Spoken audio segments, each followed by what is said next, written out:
Does prolonged fasting cause muscle loss? Is it okay to fast forever? Hi, I'm Dr. Eric Westman, and welcome to my channel where I review and debunk nutritional information online. In this video, we're going to review one by a prominent influencer and friend of mine. I've interviewed him on my YouTube channel before, Dr. Jason Fung. Dr. Fung popularized intermittent fasting and fasting in general, and I know under medical supervision, he does prolonged fasting with his patients.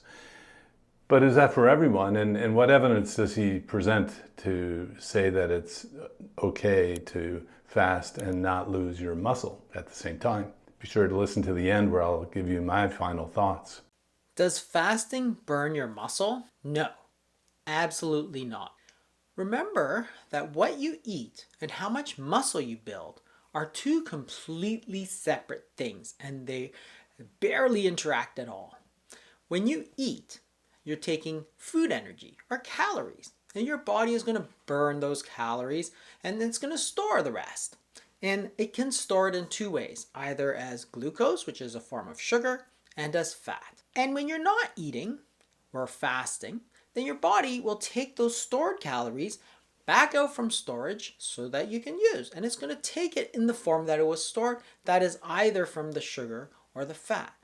It doesn't take it from the protein because the protein is functional tissue. That has nothing to do with muscle growth.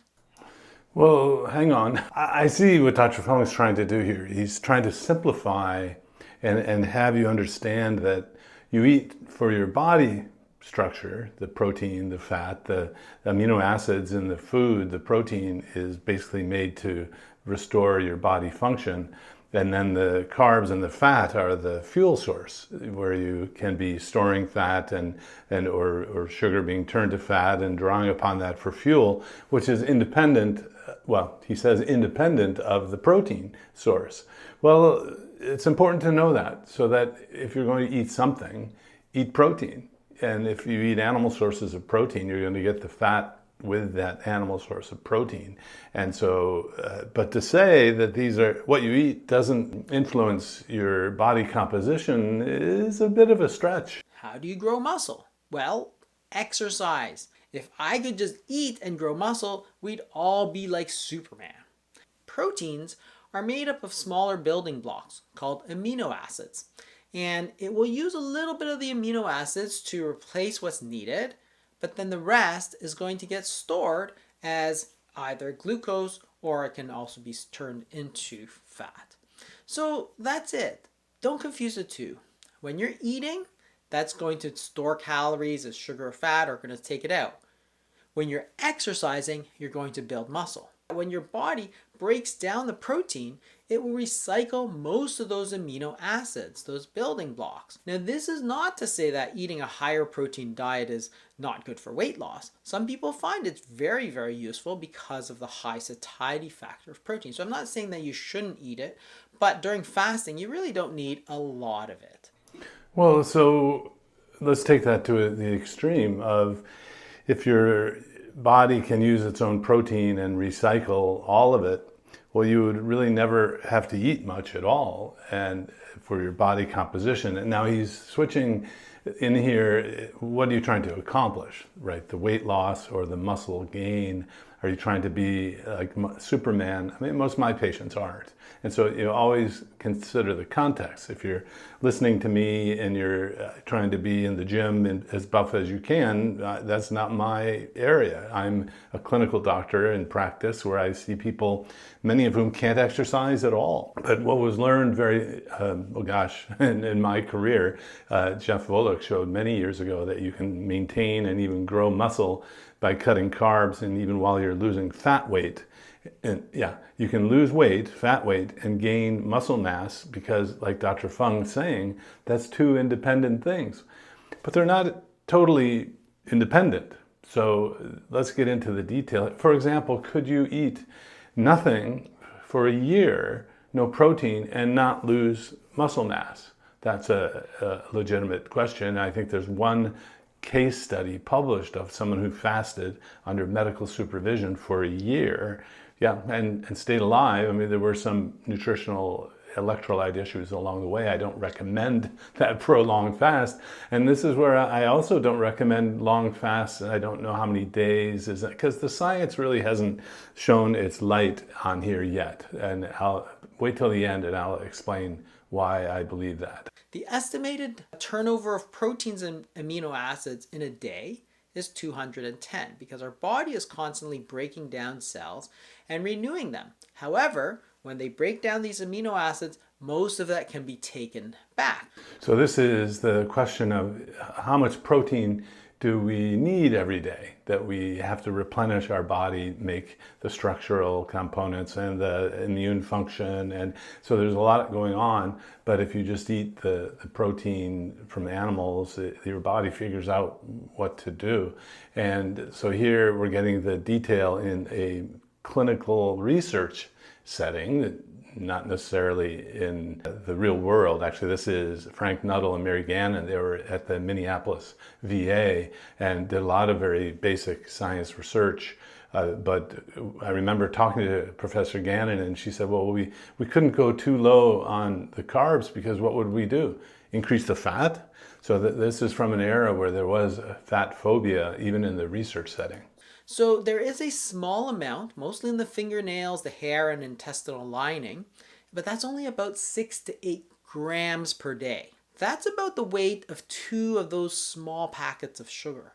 Very, very little protein is actually lost in a day. To make up those amino acids, you might need about 30 or 40 grams of dietary protein, but the average American is eating somewhere closer to 80 to 100 grams. So most of us are getting 3 times the amount of protein that is actually necessary. So what happens to that extra protein? Well, 19 out of the 20 amino acids have been shown that can be converted into sugar. So when they did the studies using isotope dilution, what they did is they took healthy men, they gave them their average diet, and then looked to see how much of this protein became deaminated, which is the taking off the nitrogen, because that's where it gets turned into glucose.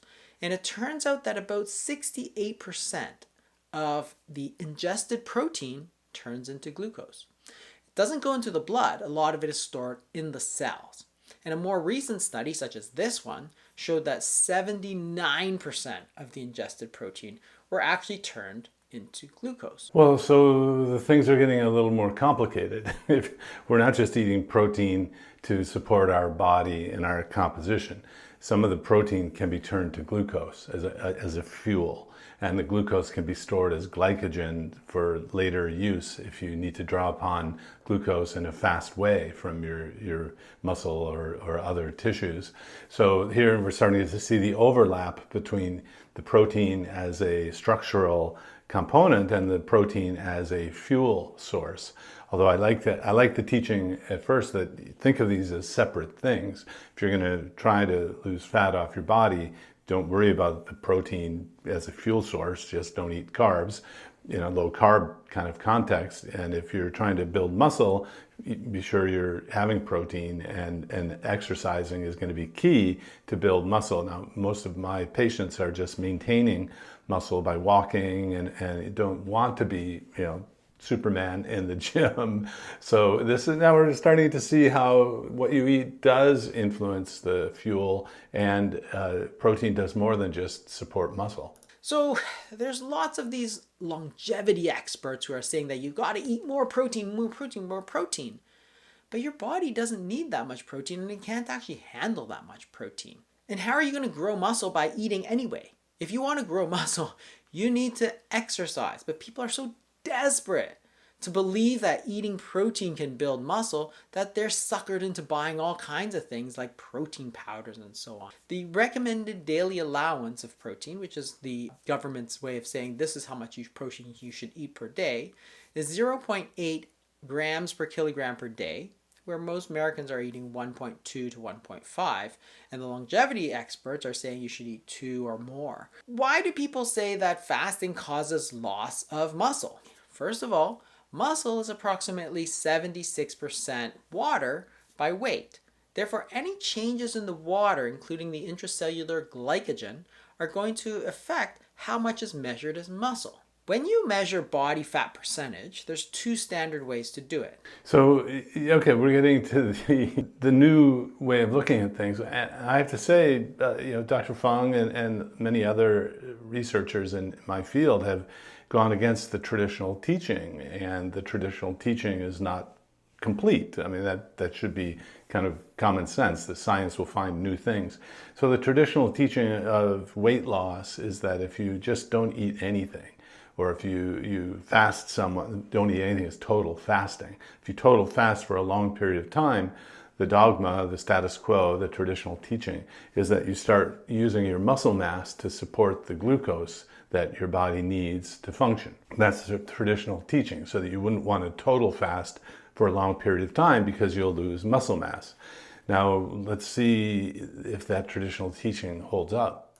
One is called the BIA, or bioelectrical impedance analysis, and that uses a electrical pulse, and it sends it around the body. And these are like the scales, or where you hold it, and it sends a small pulse of electricity, and there's a difference in the body's resistance to that electrical pulse because it passes more easily through water and lean tissue compared to fat.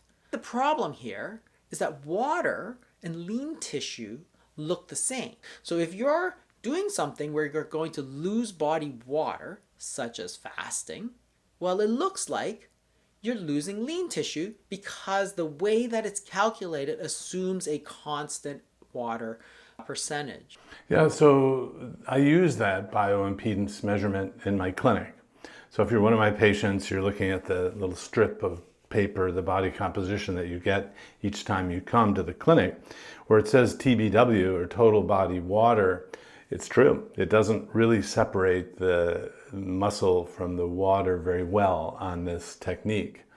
And so the body composition on this is an estimate on this bioimpedance machine, and the Tanita machine is what I use. And it's good for measuring the fat mass and separating that from non-fat. But it's not great at the nuance of water, except I have had people with clinical swelling, heart failure, or from some other reason, and the water weight on this strip seemed to correlate pretty well. For example, someone had had swelling on one leg. It would pull off the left leg was different than so the body composition is an estimate, and it technically can't see the difference between the muscle and the water on these two measurements. This is true. When people do these DEXA scans or so on, and they start fasting, they're shocked and horrified to see that, oh, their lean mass has gone down by 5 pounds. They'll say, oh, I lost 5 pounds of muscle. It's like, how can you lose 5 pounds of muscle in one day? And then when they start to eat again, it's like, oh, my muscle went back up. It's like, duh, you never lost muscle, you lost water. It's the way that it's measured, either through BIA or DEXA. That's true, and that this is what I've seen as well. And just as another consider the source, Dr. Fung has been using this method with real people in clinics, in a clinical setting, and you want to be sure you're getting information from people who have that kind of experience if you're using a keto diet for this purpose, some kind of reversal of disease, or if you're just wanting to do it in a way that has worked with many, many, many people. What you need to do, of course, is measure muscular strength. And really, this is the best study that did this. And what they did was a 10-day fast. Okay, so not short, but not a water-only fast. They had about 200 to 250 calories per day, and done in the Buchinger Wilhelmi Clinic in Germany, which is a well-known fasting clinic. And what happened during these 10 days of fasting? Well, you can see that the body weight came down, as did the waist circumference. So that's expected. So that's good. And then when they refed, some of the weight came back up, but not all of it.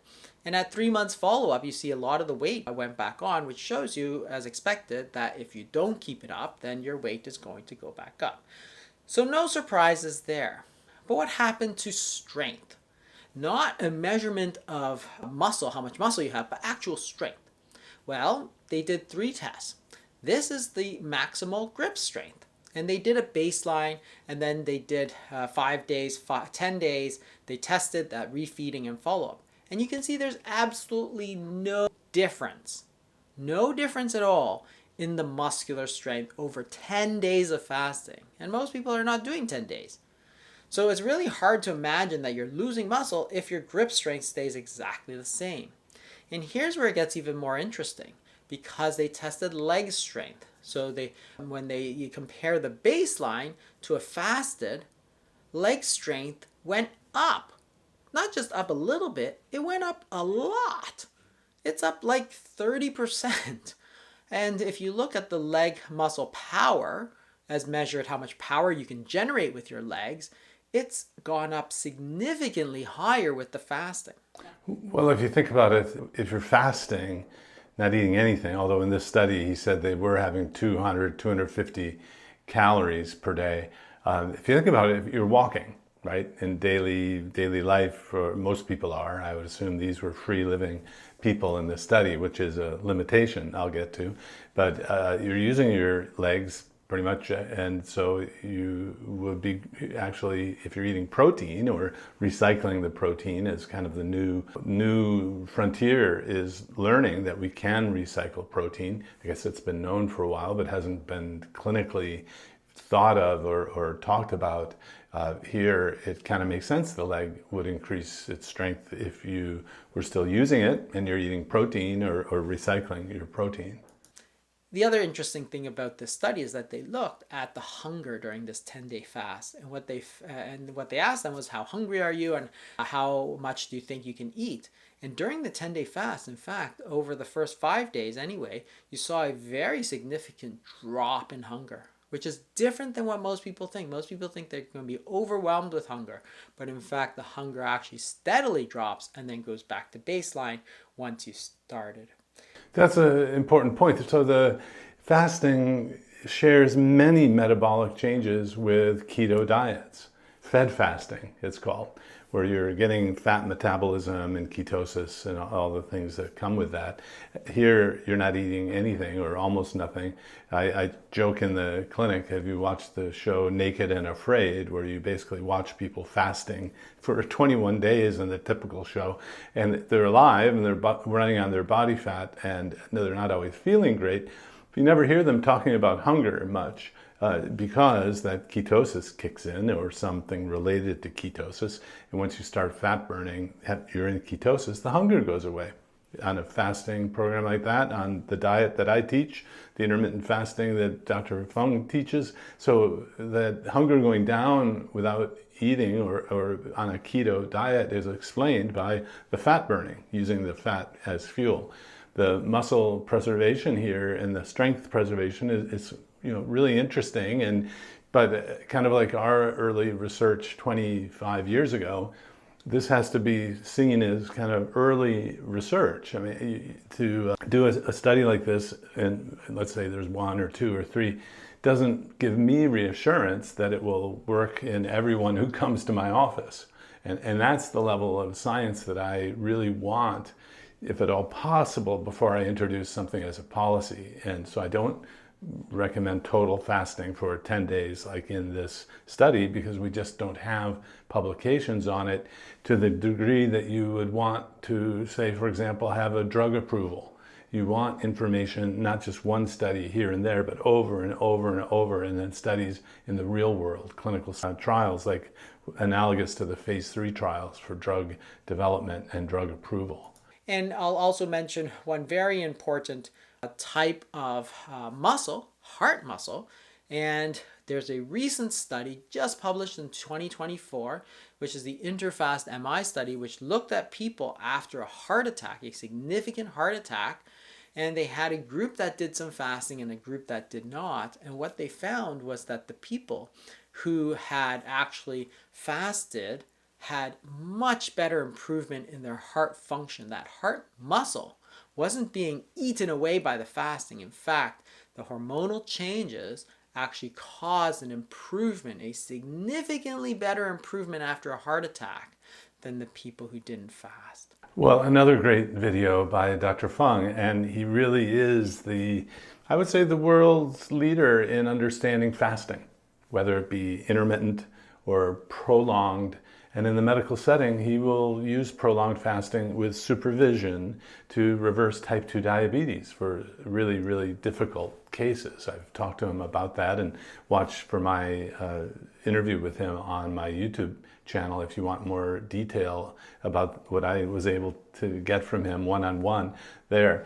The problem with the statement that you can fast and it has nothing to do with protein and muscle loss is, well, he actually showed that there was muscle loss in those early studies by Nuttall and Gannon, Frank and Mary.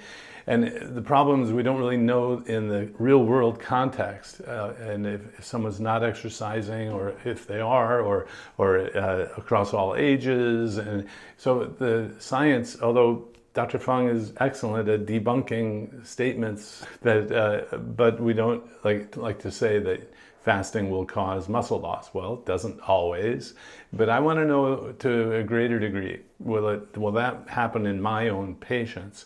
And remember, I'm measuring the bioimpedance, which has the limitation of the water and muscle weight gets confounded or is measured in the same way.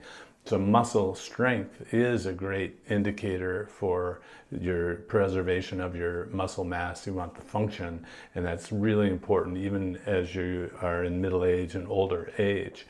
But I'm still reluctant, even with Dr. Fung's excellent videos and explanations, to say that what you eat has nothing to do with your muscle, because you need the protein. And how much, though, has come into question with the new science of autophagy, which is recycling your protein. And I'm still scratching my head over that 1 year fast that was written up in a medical case study. It is in the research publication in medical world. However, when you think about it, some people can climb Mount Everest. And so if there's one case study in the world, it doesn't mean everyone can. And it doesn't mean that it was easy. So when you have a case study, case series, pilot studies, pilot or preliminary research, you want to just be a little cautious. And still, I think prolonged fasting, more than a day or two, requires medical supervision. And especially if you're on medications, any approach that we teach, a keto diet, carnivore, low carb, intermittent fasting, if you're on medicines, please be careful and get monitored. Monitor the blood glucose or CGM if you have diabetes, and especially if you're on insulin. Monitor the blood pressure if you have high blood pressure and are on medications. Other than that, what we talk about is healthy eating. And I know that's different than what we were taught 25 years ago, or maybe what you were taught by your other doctor today. Hope that's helpful. Another great video with some shading nuance there, but I think Dr. Fung is great in general, great teacher. And if you like this, please like, subscribe, and ring the notification bell. Look out for new content twice a week now.